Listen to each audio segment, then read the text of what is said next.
Recording के button पर कूद मेरे बच्चे। कैसे कूदेगा?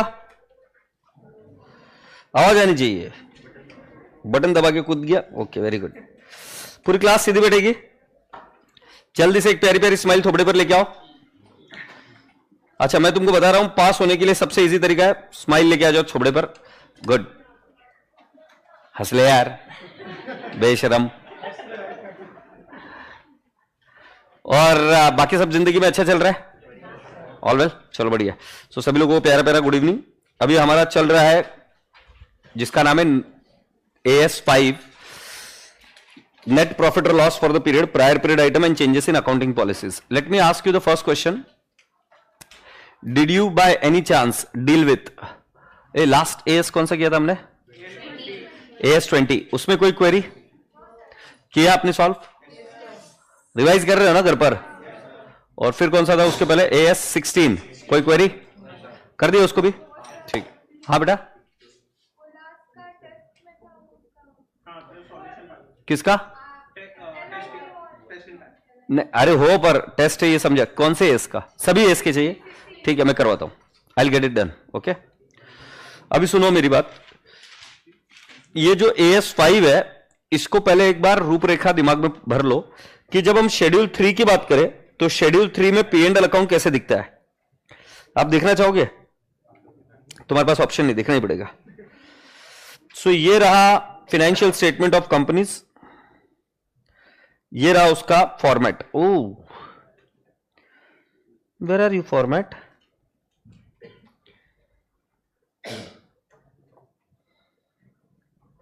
हाँ, ये रहा। तो जब आप फॉर्मेट देखते हो, ये दिख रहा है। इस फॉर्मेट के अंदर अगर आप ध्यान से देखेंगे तो टोटल एक्सपेंसेस लेस किया, फिर आप देख रहे हो profit before exceptional and extraordinary item, फिर हमने एक्सेप्शनल आइटम का इफेक्ट दिया, फिर क्या हुआ? Profit before extraordinary item and tax, फिर हमने क्या किया? एक्स्ट्राऑर्डिनरी आइटम, और फिर क्या मिला मुझे? प्रॉफिट बिफोर टैक्स, और फिर क्या लेस हुआ? Tax expense. Do you all agree? So बेटा जी, समझने की कोशिश करो कि हमारा P&L अकाउंट जो होता है उसके अंदर अगर पुराने कोई आइटम्स या ऐसा कोई आइटम जो स्पेशल नेचर का है, जो रिपीट नहीं होगा, तो उसके बारे में हमें बताना बहुत ज्यादा जरूरी है। देखो, फाइनेंशियल स्टेटमेंट्स का यूजर्स होते हैं, आपने बचपन में पढ़ा होगा। एक यूजर है इन्वेस्टर, राइट? तो मान लो किसी कंपनी में इस साल बहुत ही एबनॉर्मली हाई प्रॉफिट है। सो सिर्फ प्रॉफिट का figure is not relevant in comparison to the last year. What we have to do is we need to understand that इसमें से कौन सी ऐसी चीजें हैं जो पिछले साल की इस साल में इंपैक्ट दे रही है, ऐसी कौन सी चीजें हैं जो एक्स्ट्राऑर्डिनरी नेचर की। एक्स्ट्राऑर्डिनरी नेचर मतलब जो इस बार ही आई है, हर बार नहीं आएगी। Yes or no? So please understand that what we are doing here is we are making the profit and loss account in such a manner that उसकी predictability capacity increases. Now when I use the word predictability means what? कि अगले साल profit कितना होगा। Budgeting के लिए क्या लगता है आपको? बजटिंग जब आप करते हो तो एस्टिमेट आना चाहिए ना, तो आपके प्रॉफिट एंड लॉस अकाउंट को देखकर हम सही से एस्टिमेट करते आना चाहिए। इसीलिए इस प्रॉफिट एंड लॉस अकाउंट के क्लासिफिकेशन किए जाते हैं। अब वैसे तो क्लासिफिकेशन सिर्फ हम ये भी लिख सकते थे ना P&L अकाउंट में, expenses income minus what? Expenses, but हम ऐसा नहीं लिखते। यस और नो? एक्सपेंसेस का बाइफरकेशन देते बताने के लिए कौन से एक्सपेंसेस है।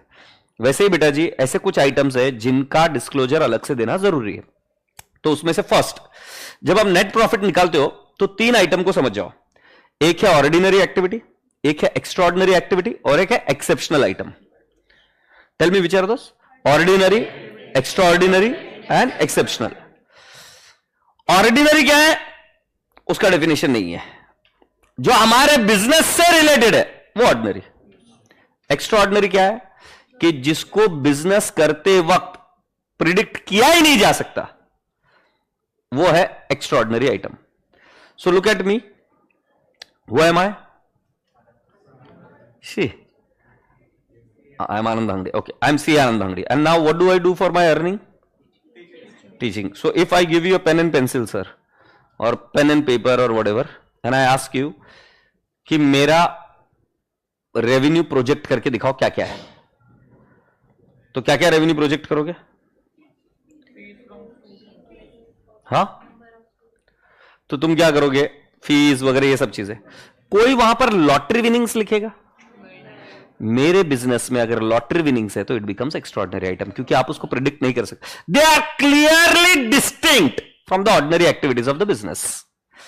Use the word again, they are clearly distinct from the ordinary activities of the business, and they are not suppose to recur frequently, और they are not suppose to recur every year. Yes और no? मैं आपको दूसरा बताता हूं। आप मेरी earning को प्रोजेक्ट कर रहे हो, अभी मेरे एक्सपेंसेस को प्रोजेक्ट करो। बोलो एक्सपेंसेस मेरे क्या क्या होंगे? तुमने स्टेशनरी बोला, और तुम बुक्स बोलोगे, स्टाफ सैलरी बोलोगे, राइट, अकाउंटिंग बोलोगे, ऑडिट फीस बोलोगे। कोई ये बोल सकता है लॉस बाय फायर? कोई ये बोल सकता है लॉस बाय अर्थक्वेक? मेरे बिजनेस के लिए ये एक्स्ट्राऑर्डिनरी आइटम्स हुए। तो एक्स्ट्राऑर्डिनरी आइटम को कैसे फील करने का भी, कि जिसको आप P&L अकाउंट अगर किसी का प्रोजेक्ट करेंगे तो उस आइटम को कभी नहीं लिखेंगे। तो इसके लिए शब्द क्या बोला गया इंग्लिश में? क्लियरली। नहीं, एक्स्ट्राऑर्डिनरी का डेफिनेशन लिखना पड़ेगा ना, clearly distinct from the ordinary activities of the business. So आ जाइए इस डेफिनेशन के पास। एक्स्ट्राऑर्डिनरी आइटम्स दिख रहा है क्या? Items of income and expense that arise from events और transaction that are clearly distinct from the ordinary activities of the enterprise and therefore are not expected to recur frequently or regularly। ध्यान से सुन लीजिएगा, wording यही आनी चाहिए। ये wording मेरी नहीं है, ये वर्डिंग किसकी है? मूडिल की है। से यस।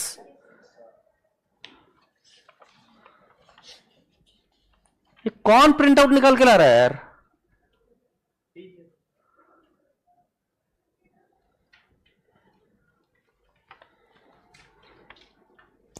मजाक नहीं बता रहा हूं।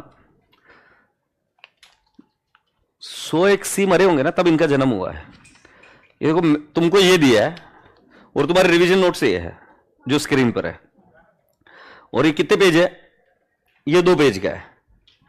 मतलब मैं इधर गुडविल बनाने की कोशिश कर रहा हूं, ये मेरी बाजार है। तो तुमको जो प्रिंट आउट मिला, I am sorry for that. Best है, बेस्ट है, ठीक है। बट तुमको ये तो पता, अरे वो भी सही है, बट ये तुम्हारे पास जो घर में बुक मिली है ना तुमको, वो वही है, बस वो हॉरिजॉन्टल की वर्टिकल में बना दी इस बार। द रीजन बीइंग, पिछली बार तुमको प्रॉब्लम हो रही थी ना 2 बुक्स रेफर करने के लिए, तो इस बार बुक एक ही बनाई। बट एनी विच वेज, ये भाई ये समझ में आ गया क्या? अच्छा, अभी नेक्स्ट, प्रॉफिट और लॉस फ्रॉम ऑर्डिनरी एक्टिविटीज। ना ऑर्डिनरी एक्टिविटीज का जो P&L अकाउंट है उसके अंदर एक आइटम बनता है एक्सेप्शनल।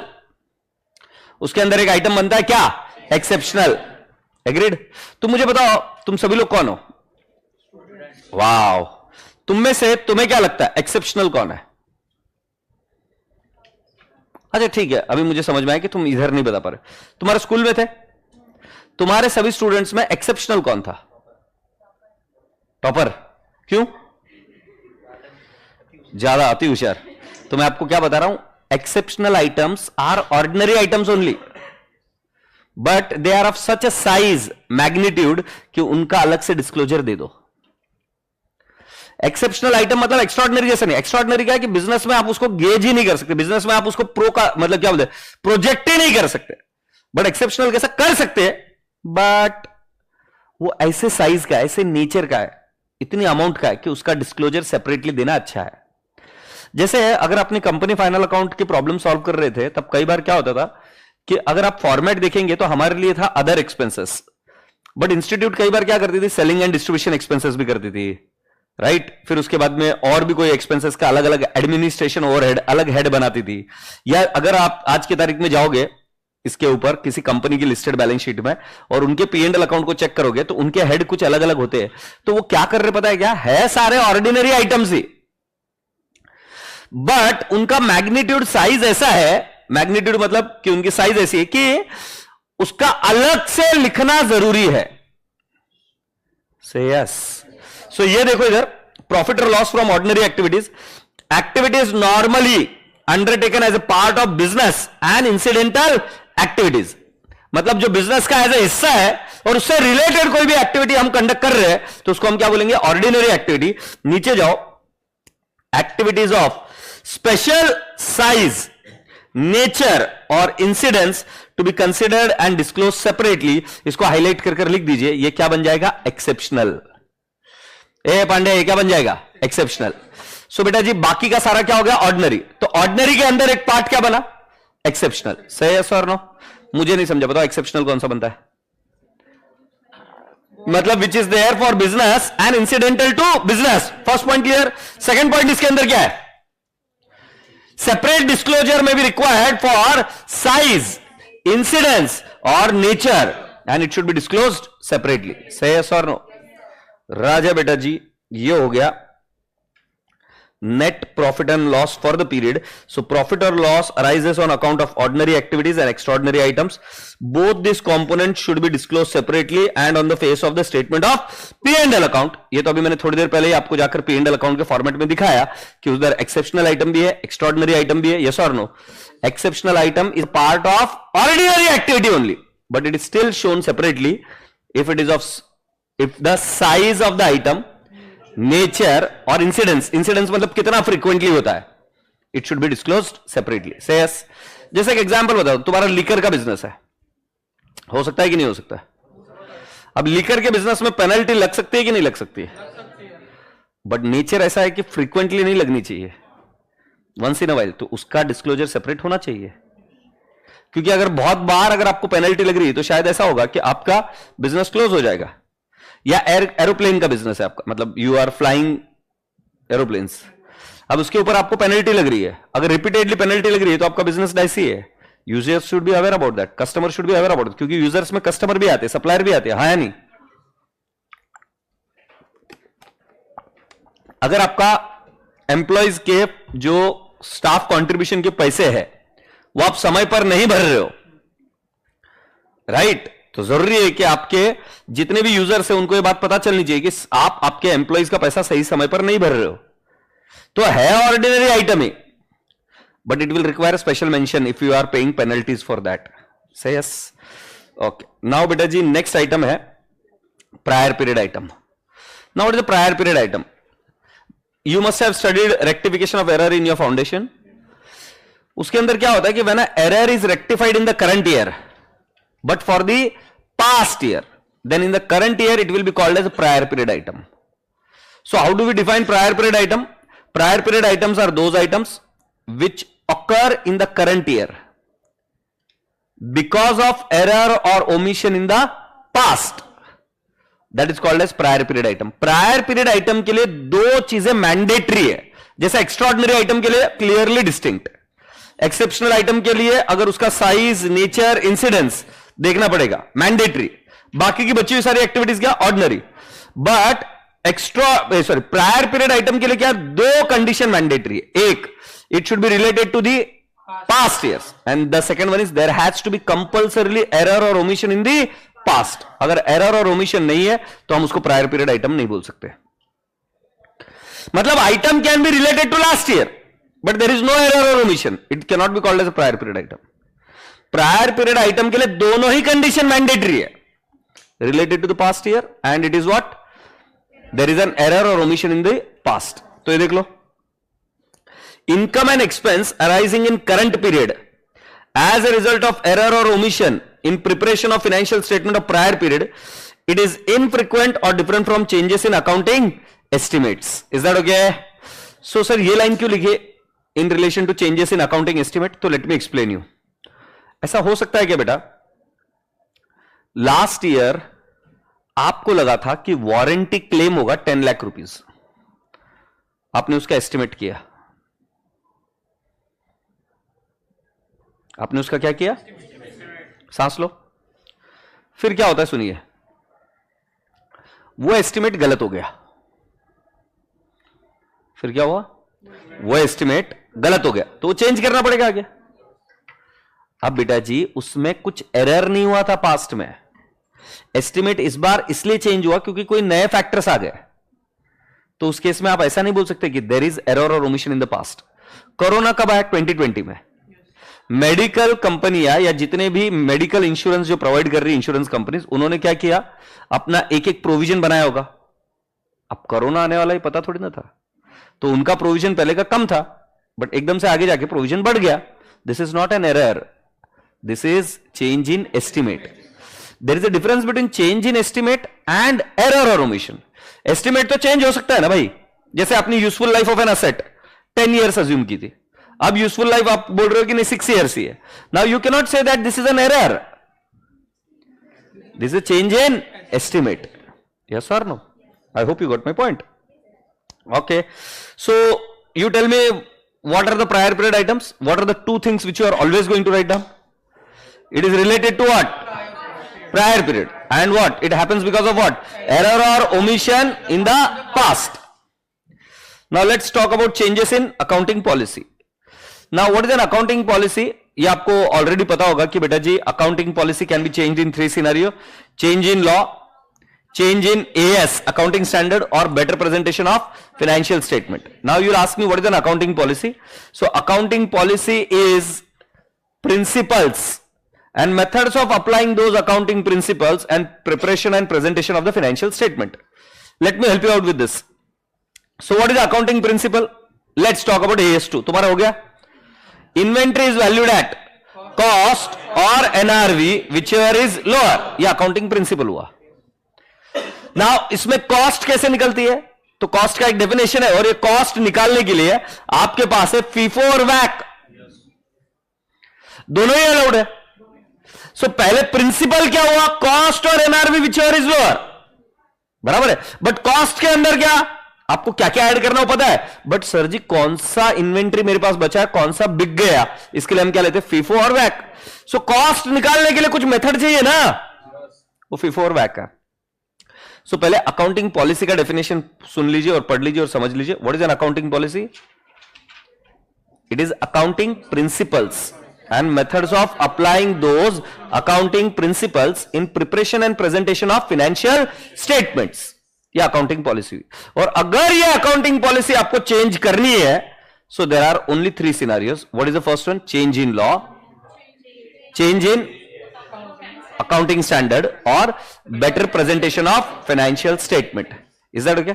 इसके अंदर लिख कर ले लीजिए, वेरी इंपॉर्टेंट, तीनों के ही डिस्क्लोजर्स आपको याद करने पड़ेंगे.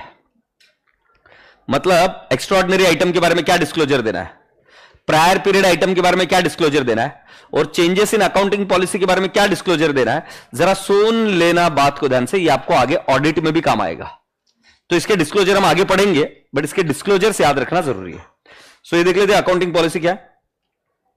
A change in specific accounting principles and the methods of applying those principles adopted by the enterprise in preparation and presentation of the financial statement. तो बेटा जी मैंने पहले अकाउंटिंग पॉलिसी का मतलब बताया था, उसमें अगर बदलाव हुआ तो उसको हम क्या बोलेंगे? Changes in accounting policy. और ये कब हो सकता है? Allowed only if when there is a change in law, that is statute, change in AS और better presentation of financial statement. Now changes in accounting estimate. बेटा जी अगर कोई नई इंफॉर्मेशन मिला, नया एक्सपीरियंस मिला, तो उस केस में जो भी आपके एस्टिमेट है उस एस्टिमेट को आप क्या कर सकते हो? चेंज. सो क्या लिखा है? An estimate may have to be revise consequent to changes occurring in circumstances based on which the estimate was made or new information, more experience or subsequent developments. इसको क्या बोलेंगे हम? Changes in estimate. जब भी change in estimate होगा तब ध्यान से सुनिएगा, उसके डिस्क्लोजर्स अलग है, उसके ज्यादा डिस्क्लोजर्स नहीं है. अकाउंटिंग पॉलिसी चेंज हुई, उसके डिस्क्लोजर ज्यादा है. एक्स्ट्राऑर्डिनरी आइटम का डिस्क्लोजर अलग है, एक्सेप्शनल आइटम का डिस्क्लोजर अलग है, और ऑर्डिनरी एक्टिविटीज का तो कोई डिस्क्लोजर नहीं है. प्रायर पीरियड आइटम का डिस्क्लोजर अलग है. एग्रीड. तो इसीलिए पहले हम आइटम्स को आइडेंटिफाई करेंगे. ये ऑर्डिनरी है, एक्स्ट्राऑर्डिनरी है, एक्सेप्शनल है, प्रायर पीरियड आइटम है, चेंजेस इन अकाउंटिंग पॉलिसी है, या ये item changes in accounting estimate है. जब ये आइडेंटिफाई हो जाएगा तो इसके डिस्क्लोजर चेंज हो जाएंगे. यस और नो? सो ये स्टैंडर्ड किसके बारे में बात करता है? डिस्क्लोजर. ये कोई अकाउंटिंग एंट्री की बात नहीं करता है. जैसे अकाउंटिंग पॉलिसी चेंज हुई तो हमें ये लिखना पड़ेगा कि पहले अकाउंटिंग पॉलिसी कौन सी थी, अभी नई अकाउंटिंग पॉलिसी कौन सी है, क्यों चेंज किया, इसके वजह से करंट ईयर पर क्या इंपैक्ट है, इसके वजह से फ्यूचर ईयर पर कोई इंपैक्ट आएगा क्या. अगर हम ये इंपैक्ट निकालने में कामयाब नहीं हो रहे तो ये भी लिखना पड़ेगा कि हम इसका इंपैक्ट नहीं निकाल पा रहे. बात समझ आ रही है? तो ये स्टैंडर्ड किसी भी हालत में प्रैक्टिकल स्टैंडर्ड नहीं है, ये थ्योरी स्टैंडर्ड है. कबूल? ठीक है. सो अब इधर देख लेते. अब मैं फर्स्ट लाइन पर अब आता हूं कि ऑब्जेक्टिव क्या है स्टैंडर्ड का. तुमको ऑलरेडी पता चल गया objective. So what is the objective? To prescribe the criteria for classification and disclosure of certain item such as prior period item, extraordinary item, changes in accounting policy etc in P&L account to enhance it comparability, इसको मैंने बोला था predictability और projections करने के लिए काम आता है. Say yes or no? So इसमें क्या classify करो और उसके disclosure of certain items such as prior period item, extraordinary item and changes in accounting policy etc. Say yes or no? Am I communicating clearly? क्या easy peasy है? क्या क्या समझा बताओ?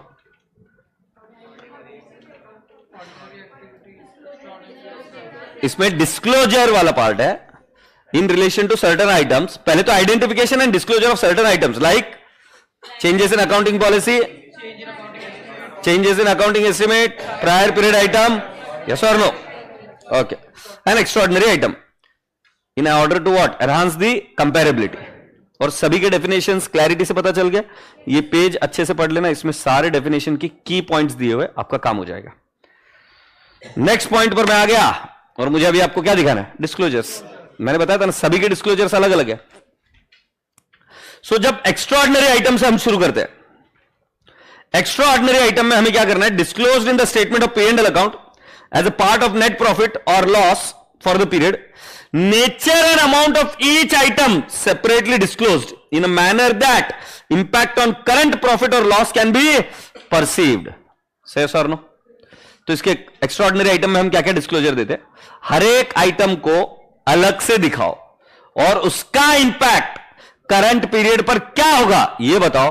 साथ साथ हमें यह भी लिखना पड़ेगा कि what is the change in accounting, sorry ये एक्स्ट्राऑर्डिनरी आइटम का ना, सो उसका करंट ईयर पर क्या इंपैक्ट है ये भी बताओ. ये किसके बारे में बात चल रही है?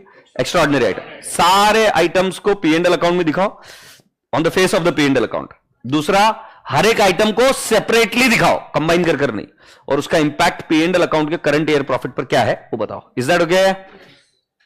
आगे बेटा ji, prior period item, the nature and the amount of prior period item should be separately disclosed in the statement of P&L account in a manner that their impact on the current period और loss can be perceived. इसका मतलब यह समझा क्या? Extraordinary item और prior period item के disclosure दोनों same है क्या? एक्स्ट्राऑर्डिनरी आइटम का डिस्क्लोजर क्या क्या है बताओ?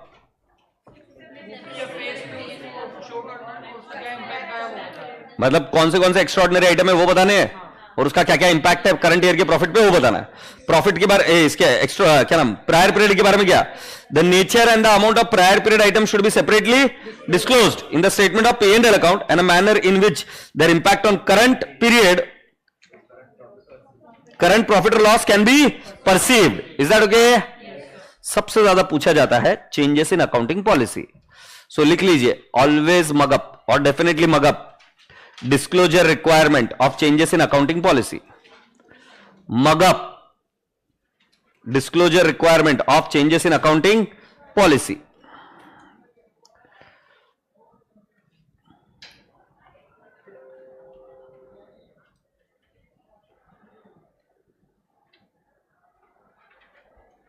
अच्छा तुम इधर टाइपिंग कर रहे हो क्या? सो पहले चेंजेस इन अकाउंटिंग पॉलिसी में what is the changed accounting policy. तो पहले क्या बताओ? चेंज. बराबर है? क्या पॉलिसी चेंज हुई? Impact and resulting adjustment in the period of change. उसका इंपैक्ट बताओ. Impact and resulting adjustment in the period of change. If impact not ascertainable then such fact should be stated. No material impact in the current period, but has material impact in the later period. Facts of change in the year, fact should be stated in the year of change. मैं आपको बता देता हूं क्या नया policy है वो बताओ. सेकंड चीज क्या, इसके वजह से इंपैक्ट क्या आ रहा है करंट ईयर के प्रॉफिट एंड लॉस पर बताओ. अगर आप वो इंपैक्ट कैलकुलेट नहीं कर पा रहे हो तो वो लिखो, और अगर ये करंट ईयर में इंपैक्ट नहीं कर रहा है बट फ्यूचर ईयर्स में करेगा तो कितने से इंपैक्ट करेगा वो फैक्ट करंट ईयर में ही बताओ. चलो एक बार हिंदी में बोल के बताओ क्या, व्हाट इज द चेंज, फिर impact in the current year P&L account बताओ, फिर if that impact can not be ascertained then the fact should be disclosed, and if it is not going to impact in the current year but in the later year it should be disclosed in the year when there is a change in accounting policy. सबसे ज्यादा exam में क्या आता है? यही आता है. समझ गया मेरा बच्चा. अब आगे ऑर्डिनरी आइटम्स. ऑर्डिनरी आइटम्स का कोई सेपरेट डिस्क्लोजर की जरूरत नहीं है. बट आपको मैंने एक्सेप्शनल को पढ़ाते वक्त बता दिया कि साइज, नेचर, इंसिडेंस ऐसा होगा तो उसका डिस्क्लोजर अलग से देना पड़ेगा। से यस। सो देखते हैं, when items of income and expense within P&L account from ordinary activities are of such size, nature or incidence that their disclosure is relevant to explain performance of entity, nature and amount of such item should be disclosed separately। मतलब उसका nature और उसके amount separately disclose कर कर दिखा दो। किसके अंदर? P&L। बोलो हाँ या ना? गुड। अब तुम्हारे लिए बैड न्यूज है। मुझे लगता है मेजॉरिटी बच्चों को जो जो इंपॉर्टेंट लाइन से वो सारी समझ में आ गई है। तुम्हें पता है अभी तुम्हें क्वेश्चन क्या पूछा जाएगा? तुम्हें क्वेश्चन देखो, मैं पूछ रहा हूं, एक कंपनी थी जो अपने स्लो मूविंग स्टॉक को आइडेंटिफाई करती है। मैं आपको बताता हूं स्लो मूविंग स्टॉक मतलब क्या होता है। स्लो मूविंग स्टॉक ये होता है कि जो साल भर में बिकता ही नहीं है, और जो आइटम बिक ही नहीं रहा है, जाहिर सी बात है उसको बेचने के लिए उसकी सेलिंग प्राइस को कम करना पड़ेगा, और जब उसकी सेलिंग प्राइस को कम करना पड़ेगा तो कई बार ऐसे आइटम को राइट ऑफ करना पड़ता है P&L अकाउंट में। जैसे आप इन्वेंट्री के बारे में रूल बताते हो ना, कॉस्ट और NRV विचएवर इज लोअर। जो रनिंग आइटम होता है ना, फास्ट मूविंग रनिंग आइटम, उसका कॉस्ट और NRV चेक करते नहीं बैठते, वो पता ही है कि वो बिक जाएगा हायर वैल्यू पर। बट जो आइटम बिक नहीं रहा है उसकी मार्केट वैल्यू ज्यादा होगी, बट वो बिक ही नहीं रहा है तो अभी हमको बेचने का है, तो हम कैसा बेचेंगे? उसको कम भाव कर कर ही बेचेंगे। सही है सर? नो। अब अगर हम उसको कम भाव कर कर बेचेंगे सो बेटा जी उसमें लॉस बुक करना पड़ेगा। तो लॉस बुक करने के लिए पहला स्टेप क्या है कि आप यह आइडेंटिफाई करते हो कि कौन सा माल बिक नहीं रहा है, और जो माल बिक नहीं रहा है उसके ऊपर लॉस बुक करते हो। सही है सर? नो। रियल लाइफ ऐसा काम करती है। तुम अभी बोलने के लिए बहुत इजी है, कॉस्ट और NRV विचएवर इज लोअर। एक आदमी के पास, एक एंटिटी के पास, मान लो देयर आर 5000 डिफरेंट आइटम्स, सबका कॉस्ट NRV नहीं देखते बैठते। जो आइटम नहीं लगा उसको डिस्पोज ऑफ करने का है। जो आइटम नहीं लग रहा है पिछले एक साल, उसको बोलते हैं हम स्लो मूविंग आइटम। उसके अंदर उसको कॉस्ट के नीचे लेके जाना पड़ेगा। सही है सर? नो। वाह, तो समझ में अभी क्या बोलते पता है? इधर इधर इतना बड़ा झांसा देते हमको, बोलते कि पहले जो था ना, हम जो आइटम बिक ही नहीं रहा है उस आइटम पर प्रोविजन क्रिएट करते थे। बराबर है, जनरली मेजॉरिटी कंपनी ऐसे ही करती है। बट अभी हम क्या कर रहे हैं पता है क्या? कि हम अब टेक्निकल इवैल्यूएशन करा रहे हैं एक्सपर्ट से। मतलब पहले क्या करते थे, जो आइटम बिक नहीं रहा वो स्लो मूविंग, तो उसके ऊपर प्रोविजन कर दो, ये सिंपल तरीका। अभी हम क्या करते हैं? ऐसा नहीं, अभी हम ये बताते हैं कि भाई साहब कौन सा आइटम जो बिक नहीं रहा है या व्हाटएवर, उसका टेक्निकल ये कराते हैं इवैल्यूएशन, और एक्सपर्ट बोलता है कि नहीं इसको सस्ते में बेचना पड़ेगा, नहीं तो इसको इसी भाव में बेच देंगे, कोई टेंशन नहीं। तुमको बात समझ में आई कि नहीं आई? एग्रीड? अब एग्जामिनर बोलेगा कि हमने इन दोनों, पहले हमारा था स्लो मूविंग आइटम के बेसिस पर हम प्रोविजन करते थे, अभी टेक्निकल इवैल्यूएशन के बेसिस पर हम प्रोविजन कर रहे हैं, तो ये चेंज इन अकाउंटिंग पॉलिसी है कि क्या है, या चेंज इन अकाउंटिंग एस्टिमेट है? तुमने दो आंसर थे, दोनों ही दे दिए। तुमने बोला पॉलिसी है और तुमने बोला एस्टिमेट है। एक्चुअली टेक्निकली एस्टिमेट है। क्यों? ये अमाउंट कैलकुलेट करने का तरीका है, अमाउंट कैलकुलेट करने का तरीका है, तो एस्टिमेट है ये। यस और नो? सो राजा बेटा जी, ऐसे क्वेश्चंस को करने के लिए डिस्क्लोजर रिक्वायरमेंट में समझा सकता हूं।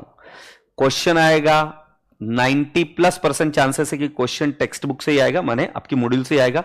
इसके जितने भी क्वेश्चंस है उन क्वेश्चंस को करने का तरीका समझ जाना। पहला होगा केस स्टडी पढ़ना, उस केस स्टडी में वो क्या है ये समझ जाना कि चेंज इन अकाउंटिंग पॉलिसी है, चेंज इन एस्टिमेट है, या प्रायर पीरियड आइटम है। पहले ये फिगर आउट कर पॉइंट कर लिख देना। लिख दिया? सेकेंड स्टेप क्या करना है आपको, उसके डिस्क्लोजर रिक्वायरमेंट जो मैंने आपको लिखा कर दी है अभी, ये याद करके चले जाना और उसके बेसिस पर बोल देना। ध्यान से सुनना, एग्जाम में आइडेंटिफाई करना बहुत मुश्किल जाएगा डायरेक्टली। आइडेंटिफिकेशन के लिए मॉड्यूल की सहायता लेकर पहले ही दिमाग में फिट कर लेना कि इसका क्या आइडेंटिफिकेशन होगा, क्या होगा। ये चेंज इन एस्टिमेट है, ये चेंज इन अकाउंटिंग पॉलिसी है, ये प्रायर पीरियड आइटम है, या ये चेंजेस इन व्हाट अगेन से एस्टिमेट है। जो कुछ भी है वो पहले फिगर आउट कर लेना। ये एक्सेप्शनल आइटम है, ये एक्स्ट्राऑर्डिनरी आइटम है, ये पहले ही पता कर लेना। किससे पता करोगे? जितने भी क्वेश्चन है उसमें ये पता कर लो। फिर आपका क्या आएगा, एक बार वो आइटम पता चल गया, उसके डिस्क्लोजर रिक्वायरमेंट इस पेज पर है, बात खत्म, ये स्टैंडर्ड खत्म हो जाएगा। स्टैंडर्ड के कुछ मॉड्यूल का आंसर, कुछ नहीं, एक ही मॉड्यूल के आंसर में मिस्टेक है, और वही अनफॉर्चुनेटली क्वेश्चन एग्जाम में भी आया था, उसमें भी मिस्टेक है। तो एक आंसर मैं आपको गलत पढ़ाऊंगा, बट बावजूद उसके मैं बता रहा हूं बाकी का पूरा स्टैंडर्ड इजी है। So 1 question 1 answer will be wrong. Are we ready? हमने रेगुलर बैच में भी किया था ऐसे। वाह, अच्छा, इसके अंदर जो एक पेज ब्लैंक छोड़ा जाता है, नोट फॉर स्टूडेंट, इसके अंदर लिख लीजिए write disclosures, write disclosure requirement, write disclosure requirement, write disclosure requirement, write disclosure requirement of each item, of each item, write disclosure requirement of each item. एक बार मेरे को पूछना था office, what is the prior period item, बस key points बता दो। If there is an error और omission in the past, so there are 2 things, in the current year it is related to the last year or previous years, and there has to be error or omission in the past, so uska impact on the current year P&L account should be presented separately, yes or no? Acha, what is the extraordinary item? It is clearly distinct from the ordinary activities of the enterprise, say yes or no? ये सुन भाई, ये कल मेरे को covered चाहिए, और नहीं तो अभी लाके पेपर लगाओ उधर। हाँ, उधर पेपर लगाओ, सबको बोला मेरी शादी हो गई है, देखने का नहीं उधर से। यार बहुत डिस्टर्बिंग होता है यार कि क्या चल रहा है बोलकर। हाँ, कहां तक बात चली? एक्स्ट्राऑर्डिनरी आइटम हो गया, फिर कौन सा है? Exceptional item. एक्सेप्शनल आइटम में क्या होता है बेटा जी? It is a part of ordinary activities only, but the size, nature, incidence requires the separate disclosure. सेस, आशा करता हूं कि यहां तक समझ में आए। What is change in accounting policy? बोलो ना, what is the change in accounting policy?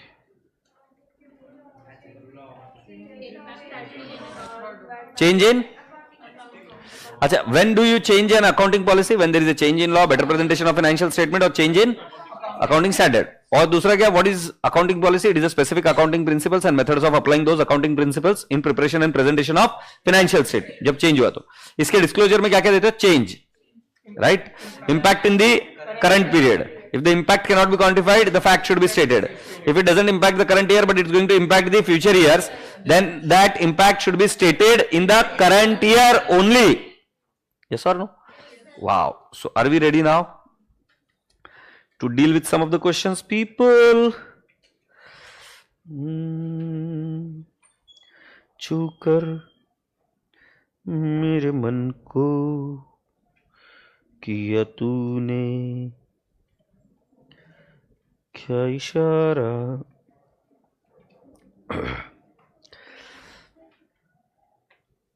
ये क्वेश्चन बैंक है।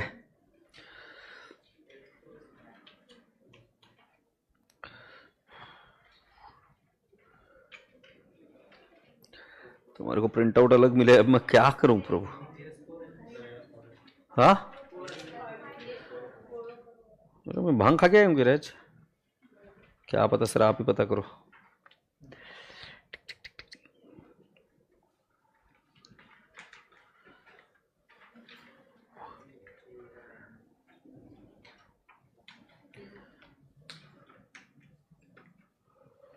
वाह यार, वो AS20 के MCQs रह गए थे उस दिन, मेरे को घर जाने के बाद में याद आई, पढ़ लेते भी। ये कौन से एग्जाम में आ रहा है? नवंबर 22।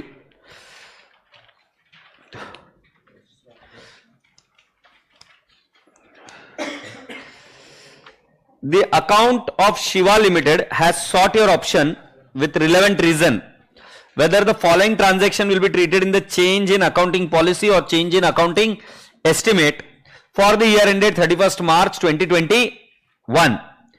Please advise him in the following situation in accordance with the provisions of AS5. अब बेटा जी मैंने पहले ही बता दूं आपको, दिमाग में एकदम क्रिस्टल क्लियर कर दूं कि ये क्वेश्चन आपको एक बार देखना पड़ेगा, तब जाके पता चलेगा कि चेंज इन अकाउंटिंग पॉलिसी की एस्टिमेट की क्या है। Is that okay? तो पढ़िए पहला। Provision for doubtful debt was created at the rate of 3% till 31st March 2020. From the financial year 2021, the rate of provision has been charged or changed to 4%. You tell me, what is this? This is change in accounting estimate. ये देख लो. This is change in accounting estimate and is not a change in accounting policy. Yes or no? So राजा बेटा जी, ये पहला वाला हुआ क्या? During the year ended 31st March 21, the management has introduced a formal gratuity scheme in place of ad hoc ex gratia payment to employees on retirement. But why? Let's prove it like this. कौन सा बच्चा मुझे बताएगा कि ग्रेच्युटीज के accounting क्या होती है? जैसे कंपनी ग्रेच्युटी पेमेंट करने वाली है तो उसका ट्रीटमेंट क्या करता है? Very good, I am so proud of you. धीरे धीरे प्रोविजन बनाते हैं और ये AS 15 में हुआ था. AS 15 में मैंने आपको बताया उसका क्या होता है, प्रोविजन. अभी AS 15 रिवीजन में तो नहीं हुआ, रेगुलर बैच में जब हमने किया था तब मैंने क्या बताया था, उसका क्या क्रिएट होता है, प्रोविजन. और एडहॉक का मतलब क्या है? लमसम ऐसे ही दे देना कुछ भी. अब बेटा जी दोनों की अकाउंटिंग भिन्न भिन्न है. एडहॉक पेमेंट में क्या होता है कि आप प्रोविजन बना ही नहीं सकते. Yes sir. बट जब प्रोविजन ग्रेच्युटी करते हैं तो उसके अंदर प्रोविजन बनाया जाता है. सो राजा बेटा जी यहां पर ये clearly it is a change in accounting policy. Yes और नो? ये देख लेते हैं. Introduction of formal gratuity scheme is a transaction which is substantially different from the previous one. It is an adoption of an accounting policy for event or transaction that differ in substance from the previously occurring events or transaction. Now get ready for the shocker. Introduction of formal gratuity scheme will not be treated as change in accounting policy. Why? मैंने answer तो दे दिया था, देखते कौन सा बच्चा answer निकालता है.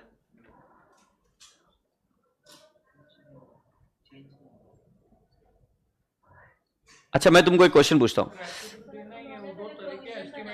नहीं नहीं ना, let me ask you one question first. मैंने सैलरी पे करी, एंट्री बताओ. Salary to cash bank. मैंने इलेक्ट्रिसिटी पे करी, तो क्या चेंज इन अकाउंटिंग पॉलिसी के टू डिफरेंट ट्रांजैक्शन है? टू डिफरेंट ट्रांजैक्शन है. एग्रीड. सो राजा बेटा जी अगर आप समझने की कोशिश करो तो एडहॉक पेमेंट इसका एस्टिमेट हो ही नहीं सकता. कैसे एस्टिमेट होगा? एडहॉक का मतलब क्या होता है? जो मन में आएगा वो देंगे. और दूसरा वाला पेमेंट कौन सा बेटा जी? Provision for gratuity. Gratuity is as per gratuities act. से यस. सो अपने दिल से पूछो किसका प्रोविजन हो सकता है? ग्रेच्युटी का प्रोविजन हो सकता है क्या? मतलब ये इसके अंदर इसका प्रोविजन हो सकता है. और दूसरा वाला कौन सा है? Ad hoc payment. ये एडहॉक पेमेंट डायरेक्टली इधर किया जाता है. यस और नो? क्या इसका प्रोविजन हो सकता है? क्योंकि हमको खुद को ही नहीं पता कितना देने वाले, तो उसका प्रोविजन नहीं हो सकता. लेट मी आस्क यू, क्या मैं मेरे डेटर्स के अकाउंटिंग और लॉटरी विनिंग्स के अकाउंटिंग सेम कर सकता हूं क्या? एक एडहॉक कब जीतूंगा पता नहीं, और एक डेटर्स की अकाउंटिंग जैसे जैसे सेल करूंगा वैसे वैसे अकाउंटिंग कर लूंगा. तो क्या हम ऐसा बोल सकते हैं कि it is a change in accounting policy? No, both transactions are substantially different. तो it can not be said as change in accounting policy. Transaction अगर अलग अलग रहेगी, अगर आपने फर्नीचर बेचा तो आपकी एंट्री क्या होगी? Cash oblique bank to furniture. अगर आपने गुड्स बेचे तो आपकी एंट्री क्या होगी? Cash oblique bank to sale. How can you tell that it is a change in accounting policy? No. Have you all understood? So again tell me why it is a change? It is not a change in accounting policy. ये ना estimate है change, ना prior period item है, ना policy है. Why? Because both the items are substantially different. तो analysis देखो क्या लिखा है. Introduction of formal gratuity scheme is a transaction which is substantially different from the previous one, ad hoc payment. It is adoption of accounting policy for event and transaction that differ in substance from previously occurring events or transaction. Introduction of formal gratuity scheme will not be treated as change in accounting policy. Yes or no? राजा बेटा जी आगे बढ़ जाते. Till 31st March 2020, the furniture was depreciated on SLM over a period of 5 years.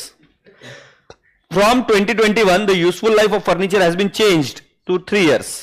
Now you tell me whether it is a change in accounting policy or change in accounting estimate. This is change in accounting estimate. ये देख लो, पढ़ लो।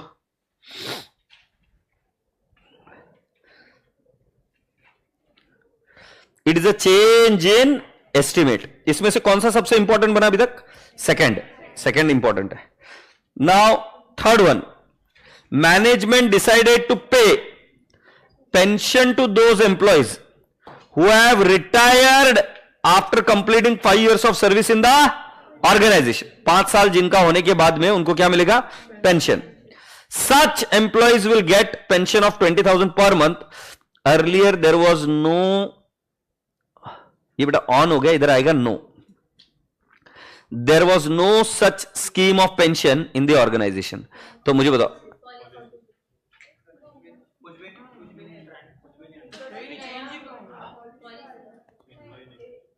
ये change in policy है? क्या लिखा है? Adoption of new accounting policy for events और transaction which did not occur previously should not be treated a change in accounting policy. Yes और नो? अभी तक मैं कौन से डोमेन में हूं? टीचिंग में, right? I am considering some other domain, it can not be change in accounting policy, it is all together different transaction. So पहले मैं अभी इसमें हूं, मुझे मान लो इससे इनकम आई यूट्यूब से, अब मैं उसकी अकाउंटिंग अलग से कर रहा हूं। You can not tell that it is change in accounting policy. अरे पहले थी नहीं वो कभी, it is all together new transaction. पहले मैं बिटकॉइन में इन्वेस्ट करता ही नहीं था, अब फर्स्ट टाइम किया, उससे इनकम आई, तो you can not tell that कि it is a change in accounting policy. भाई it is an all together new transaction. Yes और no? Alright, what is the next item? During the year 31 March 2021 there was a change in cost formula. बेटा cost formula जो हमने इधर AS2 में पढ़ा था, उसका मतलब होता है फीफो वैक, ये इसको कॉस्ट फॉर्मूला बोलते हैं। Specific identification method, retail selling price method, yes और नो, उसको कॉस्ट फॉर्मूला बोलते हैं। इन measuring the cost of inventory, तो बेटा जी जब भी कॉस्ट फॉर्मूला चेंज होता है, this is a change in accounting policy. Like FIFO से वैक पे गया, एग्रीड, या हम बोलते हैं फीफो से स्पेसिफिक आइडेंटिफिकेशन पर गया, जो कुछ भी है, it is what my dear friend, change in accounting policy.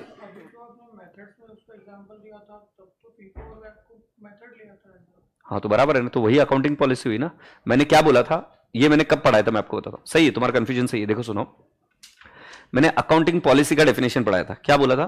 It is a specific accounting principle and methods of applying those principle is accounting policy. Did I tell you this? Yes. अब इसके अंदर बेटा जी पहले मैंने बोला principal क्या हुआ, तो प्रिंसिपल हुआ कॉस्ट और NRV व्हिचएवर इज लोअर। फिर मैंने क्या बोला, कॉस्ट कैसे निकालेंगे, तो निकलेगा फीफो से, ये और कैसे निकल सकता है, वैक से, ये और कैसे निकल सकता है, रिटेल सेलिंग प्राइस मेथड से, and there are other method. अगर इनके बीच में बदलाव हुआ तो चेंज इन अकाउंटिंग पॉलिसी हुआ ना, क्योंकि डेफिनेशन किसका है? अकाउंटिंग पॉलिसी का है ना, और इसमें चेंज हुआ तो उसको अकाउंटिंग पॉलिसी बोलेंगे ना, चेंज इन अकाउंटिंग पॉलिसी। से यस और नो? बेटा जी अब मैं रिक्वेस्ट करूंगा कि इस क्वेश्चन को बड़े इत्मीनान से प्रेम से पढ़कर लीजिए, क्वेश्चन और आंसर दोनों को। I am requesting you all, please read the answers very properly and carefully so that I can take you ahead। अच्छा मेरे को भी गलती दी है क्या प्रिंट आउट? बेस्ट है, बेस्ट है, बेस्ट है। इतने पाप किए पता नहीं कहां जाओगे।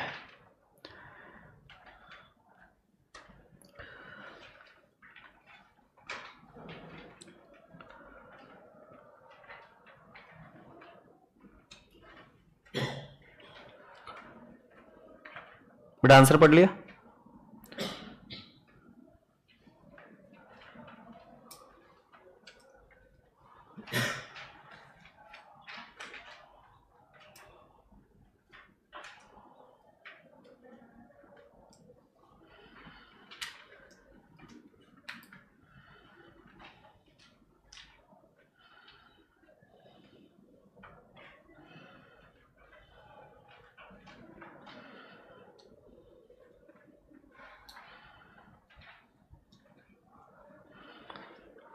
कर दिए क्या भाई?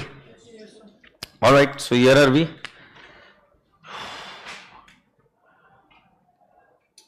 पढ़ लिया ना पक्के से?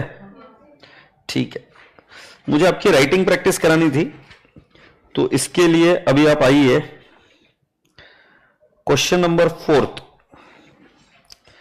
मैं रिक्वेस्ट करूंगा कि आप पहले इसको पढ़ लीजिए। Question number 4 sir, same to same question है?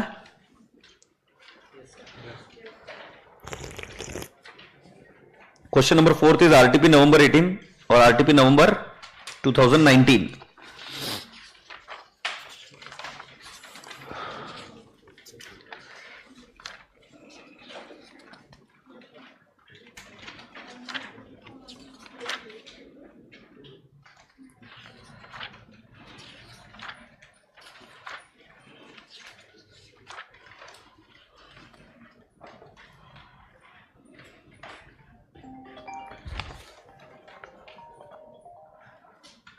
So can I ask you to write it in front of me? और तुमको पहले ही बता दूं कि लिखते तुम्हारी बैंड बजने वाली है, ठीक है? और फिर कैसे लिखने का वो भी बता दूंगा. So your time starts now. How many minutes? 9 minutes में आंसर चाहिए.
7 मिनट हो गए हैं बेटा, 8वां मिनट चालू है।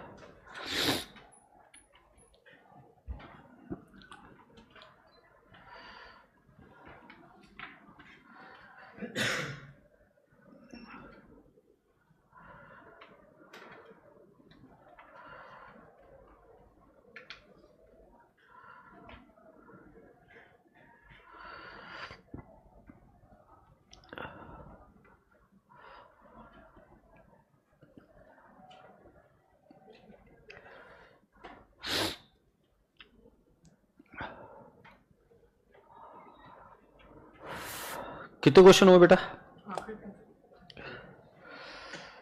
बाप रे बाप, अरे राम।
यप,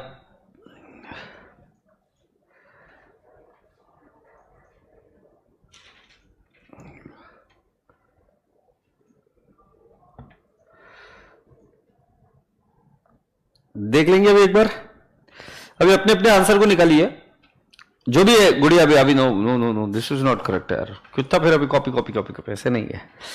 चलो इसके अंदर बेटा जी कौन सा क्वेश्चन किया अभी आपने? 4th। सो पहले ये चीजें देख लीजिए कि पहले प्रोविजन फॉर जो डाउटफुल डेट है उसको चेंज इन एस्टिमेट लिखा के नहीं लिखा, यस और नो?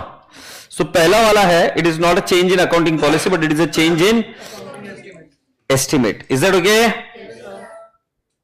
नेक्स्ट, एडहॉक और रिटायरमेंट ग्रेच्युटी प्लान जो ये है इसको हम क्या बोलेंगे कि this both the transaction are substantially different, so this is not a change in accounting policy. इसके अंदर सब्सटेंशियली डिफरेंस ये बराबर बोलेंगे क्या? हो नहीं? Now change in the useful life of an asset will be treated as change in estimate and it is not a change in accounting policy. क्या लिखा गया? नाउ नेक्स्ट, राजा बेटा जी ये कौन सा था? पेंशन पेइंग जो था इसके अंदर ये पहले ट्रांजैक्शन थी नहीं, तो इसके अंदर हम लिखेंगे क्या? The introduction of new pension scheme is not a change in accounting policy because it is an all together new transaction, yes और नो? एग्रीड? और next, change in cost formula is a change in accounting policy, estimate नहीं, change in accounting policy. अब मैं आपको invite करूंगा कि इस question के आंसर को जब आप आरटीपी में देखेंगे, मैं आपके सामने ओपन करूंगा, इसके अंदर कीवर्ड्स हमको यही मिलेंगे। अब इसको प्रेजेंट कैसे करने का आंसर सबको आ रहा है, राइट? तो इसमें अगर आप देखेंगे ज्यादातर मेनली यही पॉइंट्स रिपीट हो रहे हैं। रिपीट्स मतलब क्वेश्चन ही रिपीट हो रहा है, उसके अंदर आपको बराबर से अंडरलाइन कर कर मार्क कर कर अपने पॉइंट को एग्जामिनर को दिखाना पड़ेगा। ये देख, क्योंकि 5 मार्क के लिए 5 क्वेश्चन पूछे गए तो ये आइडेंटिफिकेशन का क्वेश्चन ज्यादा है, यस और नो? सो मैं आपको दिखाता हूं ये कौन सा था बेटा, आरटीपी कौन सा था?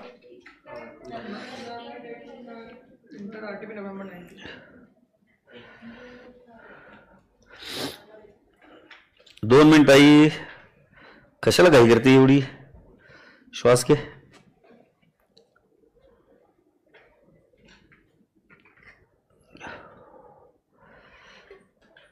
नवंबर ना?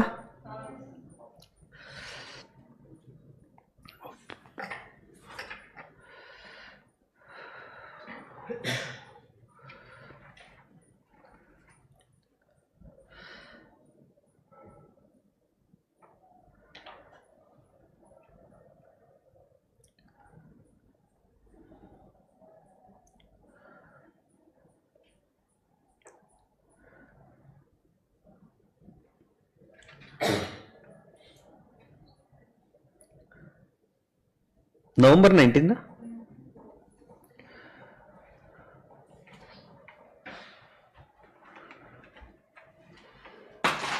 Very good.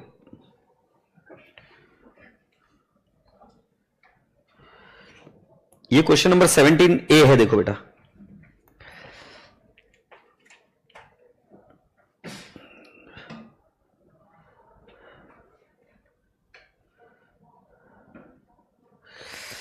देख लो, in the given case created a provision, question से लिखा गया the change in rate of provision of doubtful debt is a change in estimate and is not a change in accounting policy. This change will affect only current year.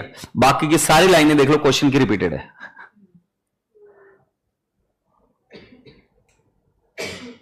मैं wait कर रहा हूं इधर, देख लो। कई बार क्या होता है, साइकोलॉजिकल गेम हो जाता है कि इसमें मेरे को लिखते नहीं आ रहा है, ऐसा फील हुआ था ना आपको। बट देख लीजिए, पूरा का पूरा क्वेश्चन छापा है। ऐसे सिनारियो में जब भी क्वेश्चन है कि उसमें कुछ लिख ही नहीं सकते, आपको यही पूछा कि क्या है ये, आपको डेफिनेशन पूछते तो हम लिखते भी, बट कितने डेफिनेशन लिखेंगे? फिर डिस्क्लोजर भी पूछते तो लिख देते, हमें आता है, क्या लिखेंगे? ऐसे क्वेश्चन में दिमाग में रखना कि आपको आंसर को हाईलाइट करना है, आपके क्लियरली अंडरलाइन कर कि this is change in estimate not a change, sorry this is change in estimate and this is not a change in accounting policy. Next पढ़ लीजिए, यहां पर जो पहले कौन सा प्लान था, एडॉक था, फिर अभी कौन सा है? पहले एडॉक एक्सग्रेशिया था, अभी कौन सा है? फॉर्मल ग्रेच्युटी प्लान है। देख लो, पढ़ लो, ये भी सब क्वेश्चन से लिखा है और ये बोला गया है कि पहले और इस ट्रांजैक्शन में there is substantial difference, so it is not a change in accounting policy, not a change in estimate also. As per AS5, the adoption of an accounting policy for event transaction that differ in substance from previously occurring events or transaction will not be considered as a change in accounting policy. Introduction of formal retirement gratuity scheme by the employer in place of ad hoc ex gratia payment to employee on retirement is a transaction which is substantially different from the previous policy, will not be treated as change in accounting policy. तो इसमें क्या बोलना है कि दोनों ही transaction एक दूसरे से क्या है?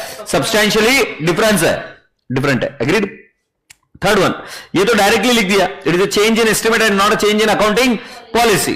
Fourth one, adoption of a new accounting policy for event और ट्रांजैक्शन। अंडरलाइन यहां पर कौन सा कीवर्ड हुआ?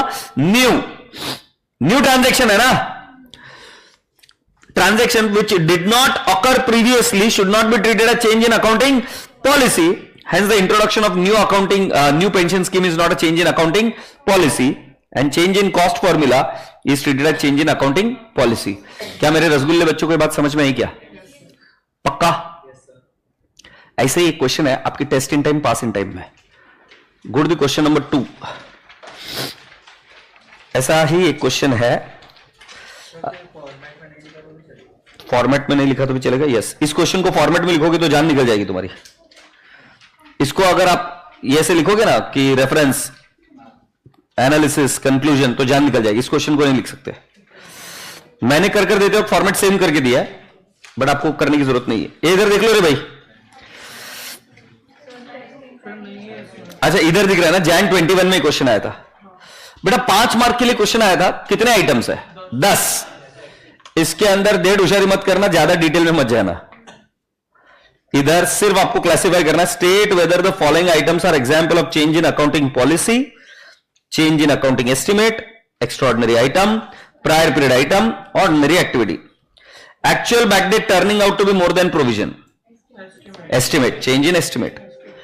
Change from cost model to evaluation model for measurement of carrying amount of PPE. Change in policy. Trick बता देता हूं policy को आइडेंटिफाई करने के लिए। जो जो एएस में दिए गए वो स्पेसिफिक अकाउंटिंग प्रिंसिपल्स है।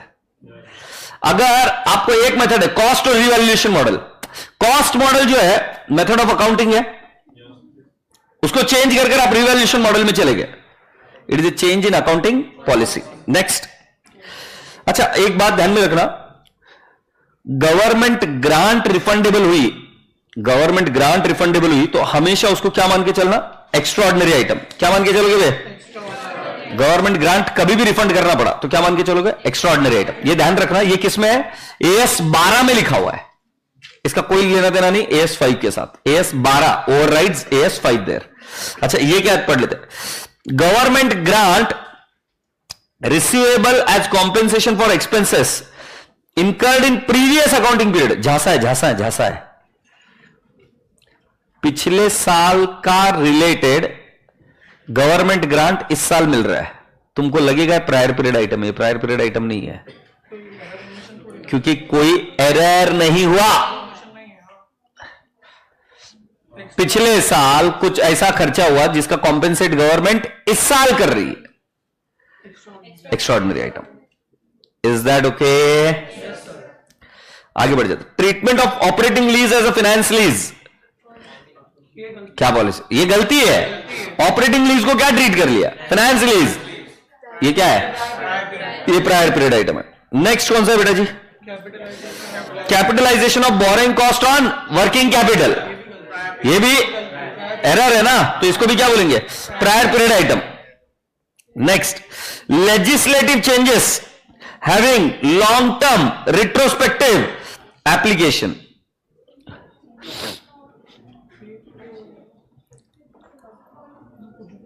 Legislative changes having long-term retrospective application.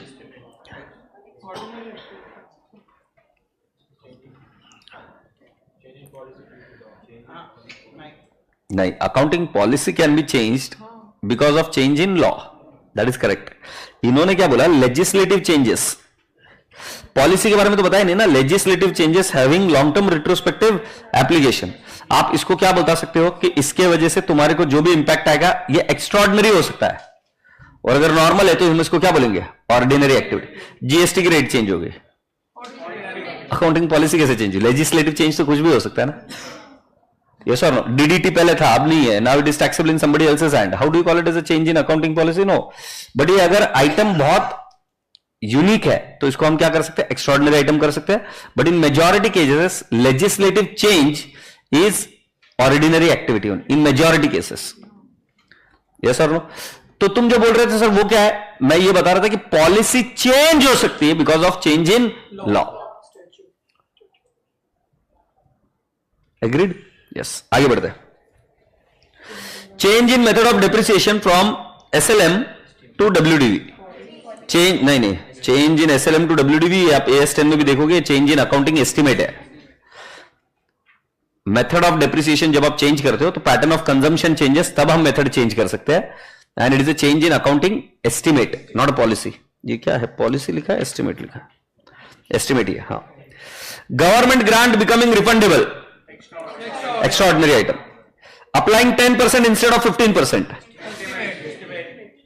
अबे इंस्टेड ऑफ बोला है भे पागल, ये एरर है क्या? अप्लाइंग 10% डिप्रिसिएशन इंस्टेड ऑफ 15%, बराबर है? समझ में आ रहा है कि नहीं आ रहा? ये एरर हुआ है। अब एक डिप्रिसिएशन मेथड चेंज हुआ, वो एरर नहीं है। जैसे एग्जांपल, तुमको एसएलएम लगाना था बट तुमने गलती से डब्ल्यूडीवी लगा दिया, वो एरर है। बट तुम मेथड चेंज कर रहे हो तो it is not an error. इधर क्या हुआ? लगाना कितना था? 10% या 15%, लगा दिया कितना? 10%। आगे, change in useful life of fixed asset, change in estimate. ये इतना ही लिखना है, बात खत्म। Is that okay? चलिए बेटा जी, अभी मैं कुछ क्वेश्चन ऐसे लेता हूं जो रिपीटेड है और आशा करता हूं कि आप उसके आंसर्स लिख पाएंगे। Question number 3, if you can come. Question number 3, this is ICI illustration number 4.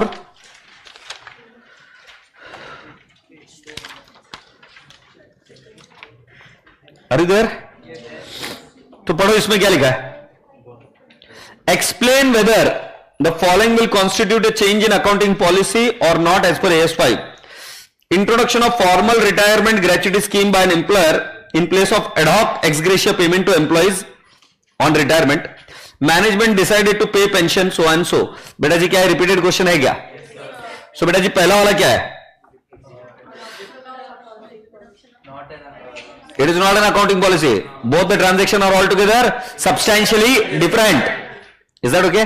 So that is not a change in accounting policy. और next, it is an introduction of a new transaction all together. So any accounting policy followed is not a change in accounting policy because this is the new transaction. So yes. So with this can I say question number 3 is done? 3 हो गया बेटा जी। 2 भी हो गया? नहीं 2 नहीं हुआ। 2 पढ़ो एक बार। नहीं एक सेकेंड, मेरे को सिमिलर क्वेश्चन कराना है ना पहले। 1 हो गया, 3 हो गया, 4th हो गया।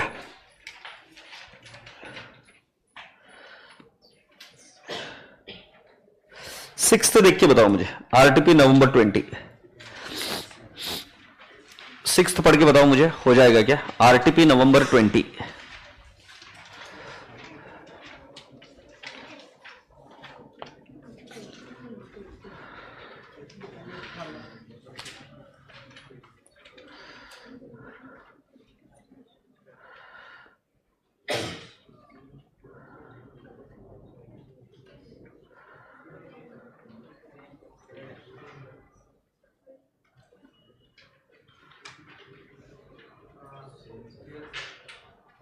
हो जाएगा?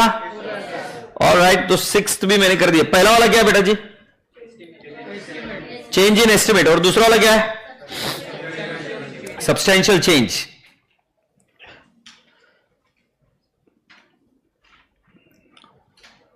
बेटा क्वेश्चन नंबर 7 वापस रिपीट हो गया है, साले ने हर जगह यही क्वेश्चन डाले। सेवेंथ, ये एमटीपी अक्टूबर 22 का है।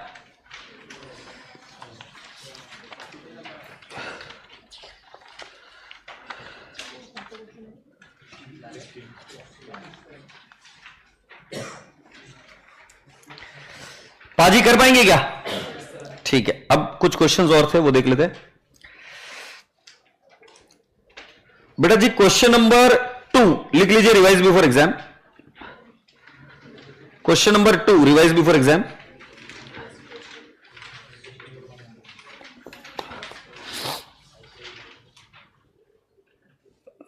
पढ़ ले।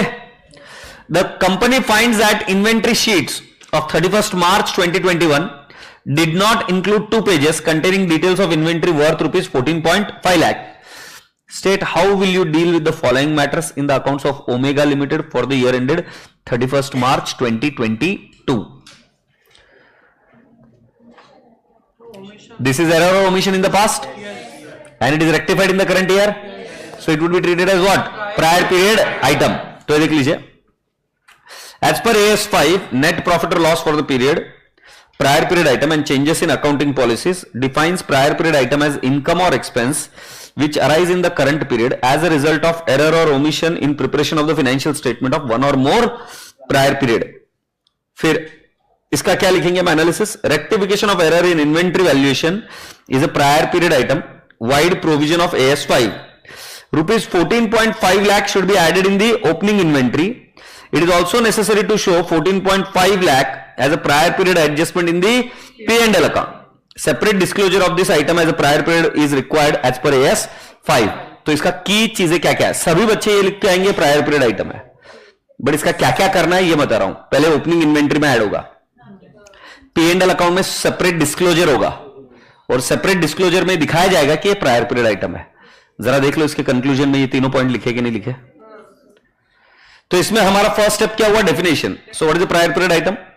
Prior period items are income और expense which arise in the current year because of error or omission in the past one or more year, in the past in preparation and presentation of the financial statement of one or more previous years. Agreed? अब इसके अंदर हम क्या बोले? The opening stock should be rectified and hence opening stock should be increased by 14.5 lakh. In the current P&L account it should be reflected as a prior period item and a separate disclosure is required. Say yes or no. ये answer लिखने की practice करने की लिख पाएंगे? Sure हो ना लिख पाएंगे?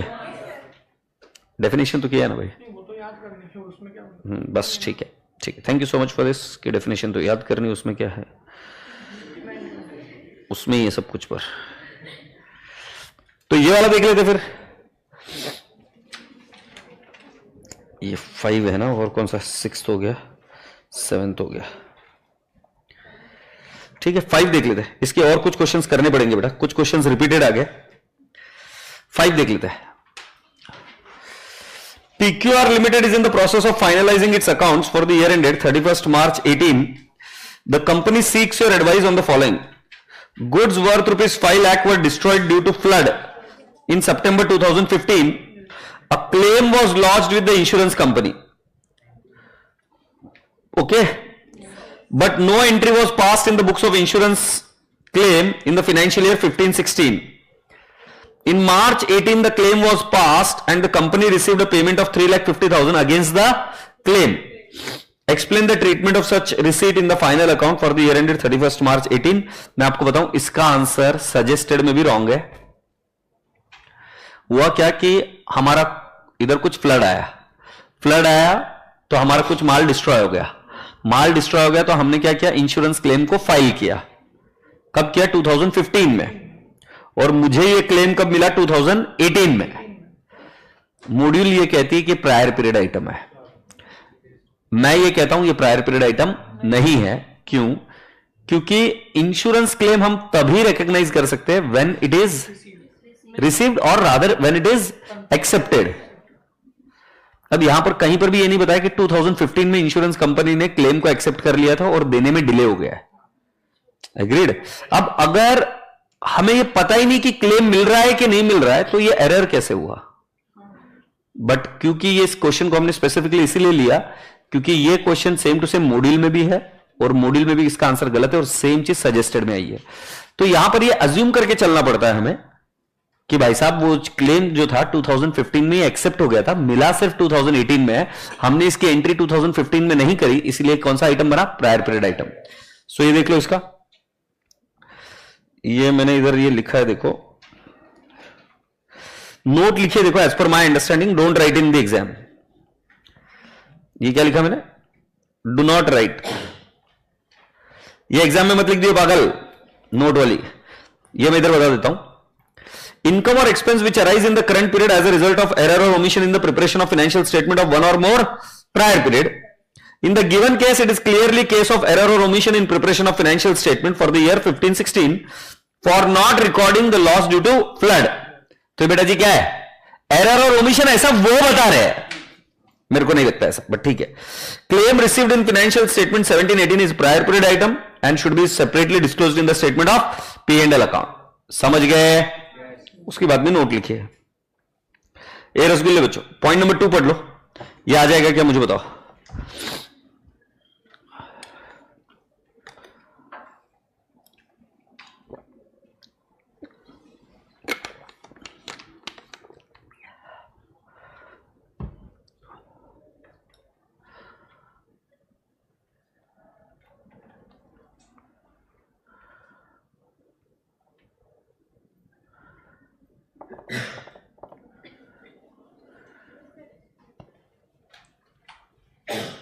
पक्का क्या है वो?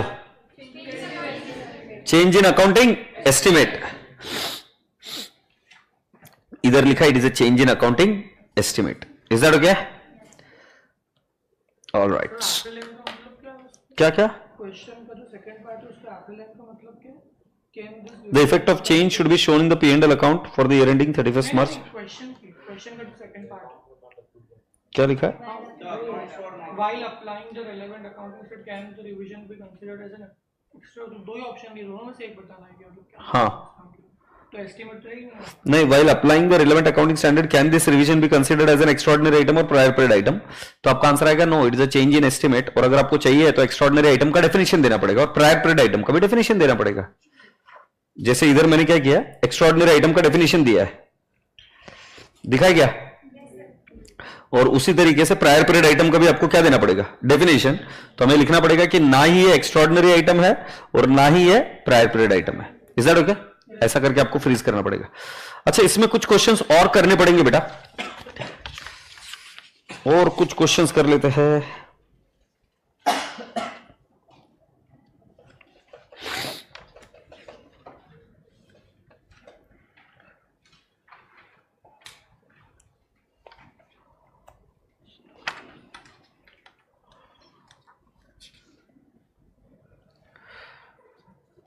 Okay, let's come down to the May 22 exams.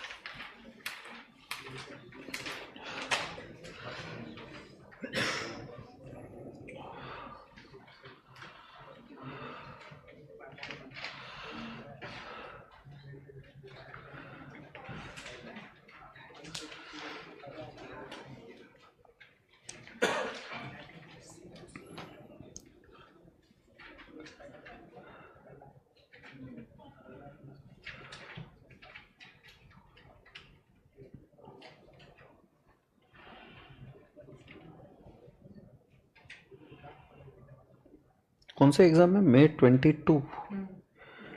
मिल क्यों नहीं रहा है क्वेश्चन?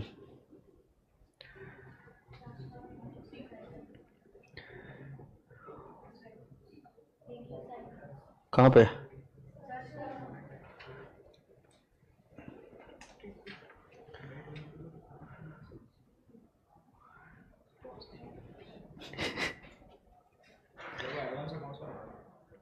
एडवांस अकाउंट्स में कैसे होगा? पक्का सिलेबस चेंज होने के बाद में इसमें शिफ्ट हो गया था क्या? क्योंकि मुझे भी एडवांस अकाउंट्स में याद आ रहा है ये था।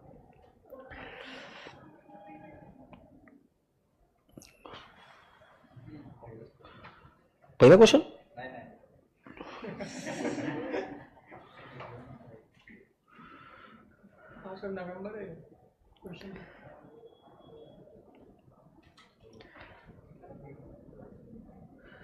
अरे यार, अच्छा अपन नवंबर देख रहे क्या?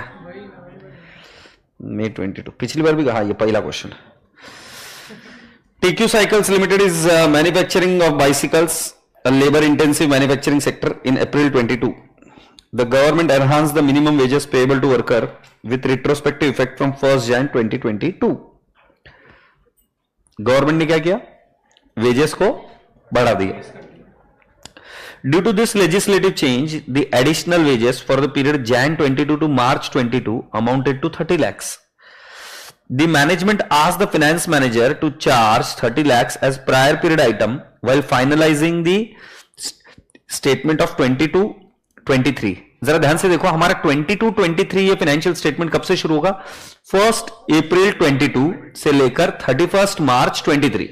बट जो हमें वेजेस देने पड़ रहे हैं वो कब से देने पड़ रहे हैं? जैन 22 से लेकर मार्च 22। पहले क्वेश्चन समझ में आएगा?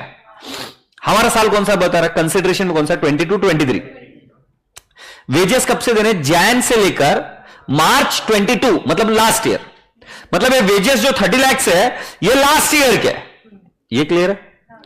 Further, the finance manager is of the view that this amount being abnormal should be disclosed as extraordinary item in the profit or loss for the financial year 21-22 discussed with reference to applicable standard। तो पहला बात यह है कि management बोल रहा है, finance manager बोल रहा है कि ये प्रायर पीरियड आइटम है। द मैनेजमेंट मैनेजमेंट क्या बोल रहा है? इसको क्या बोलेंगे? Prior period item.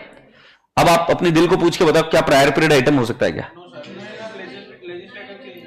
This is a legislative change, वो ठीक है, बट उसको डिफाइन कैसे करेंगे? हम बोलेंगे this is item related to prior period, but there was no error और ओमिशन इन द पास्ट। क्योंकि कब आया लेजिस्लेटिव चेंजेस? इन अप्रैल 22। इन अप्रैल 22 में आया, तो वो पिछले साल कहां से कर देते इसकी एंट्री?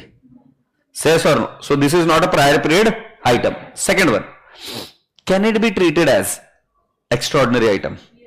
नो, हमने खुद ने पढ़ा था legislative changes is not an extraordinary item, it is a part of ordinary item only ना। मैंने बताया था GST चेंज हो गया rate, yes or no? So it is ordinary or extraordinary item? It is ordinary item। ये देख लीजिए इसका आंसर। ये डेफिनेशन आपको याद आता है कि देख लीजिए, prior period items are income और expense which arise in the current period as a result of error और omission in preparation of the financial statement of one और more prior period. The term does not include other adjustment necessitated by circumstances which, though related to prior period, are determined in the current period. In the given case, revision of wages took place in April 22 with retrospective effect. Therefore, wages payable for the period 1st Jan to 31st March cannot be taken as error or omission in preparation of financial statement. Hence, this expenditure cannot be taken as prior period item। इतना बच्चन दिया, तुम directly लिख सकते हो, वहां पर कोई error और ओमिशन नहीं था, पहले डेफिनेशन लिखकर, and hence it cannot be treated as prior period item. अब ट्रीटमेंट देख लेते क्या करना है। The full amount of wages payable to worker will be treated as an expense of the current year and it will be charge to P&L account in 22-23 as ordinary activity या normal expense. मतलब सारा का सारा कहां charge होगा? Current year में। आगे चलते हैं। It may be mentioned that additional wages is an expense arising from ordinary activities of the company. Such expense does not qualify as extraordinary item। तुम चाहो तो extraordinary item का क्या लिख सकते हो? Definition। They are clearly distinct from the ordinary activities of the enterprise, but ये clearly distinct नहीं है। It is part of the ordinary activity of the business and hence it is an ordinary. But उसके अंदर exceptional हो सकता है क्या? Yes. Size, nature, incidence के बेसिस पर it can be an exceptional and separate disclosure can be done. आगे देख ले. Therefore finance manager is incorrect in treating increase as extraordinary item. However, as per AS5, when item of income or expense within the profit and loss from ordinary activities are of such size, nature or incidents that that disclosure is relevant to explain the performance of the enterprise for the period, the nature and the amount of such item should be disclosed separately. Say yes or no.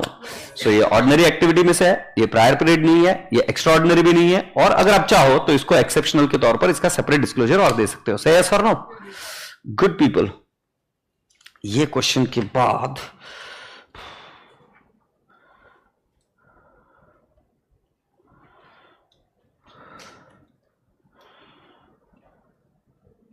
बेटा ये question आपको आ जाएगा कि देखो नवंबर 22 का ये किया.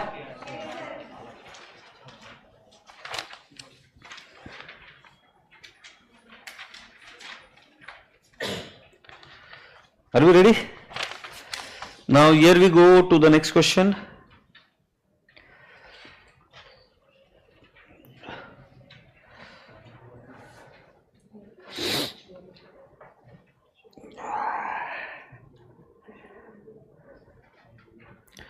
बेटा लास्ट क्वेश्चन देखेंगे.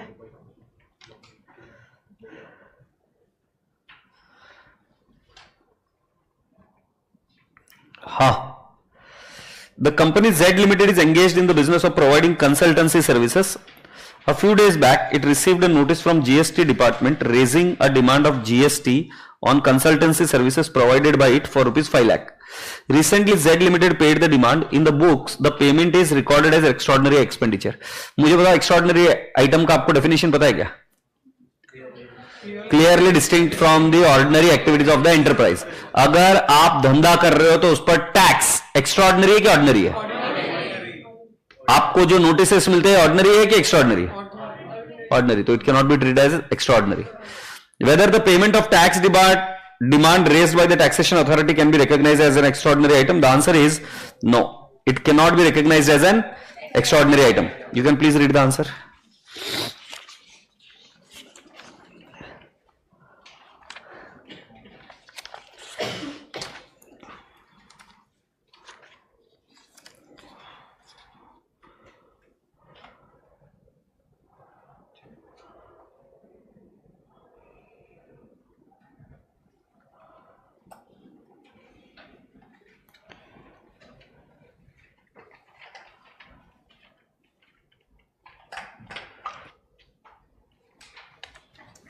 जम जाएगा.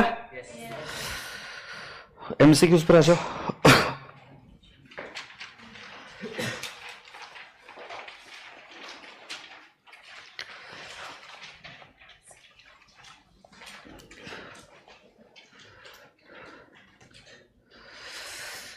A change in estimated life of an asset which necessitates adjustment in depreciation is an example of change in accounting estimate. Which of the following is considered as extraordinary item? Now you tell me.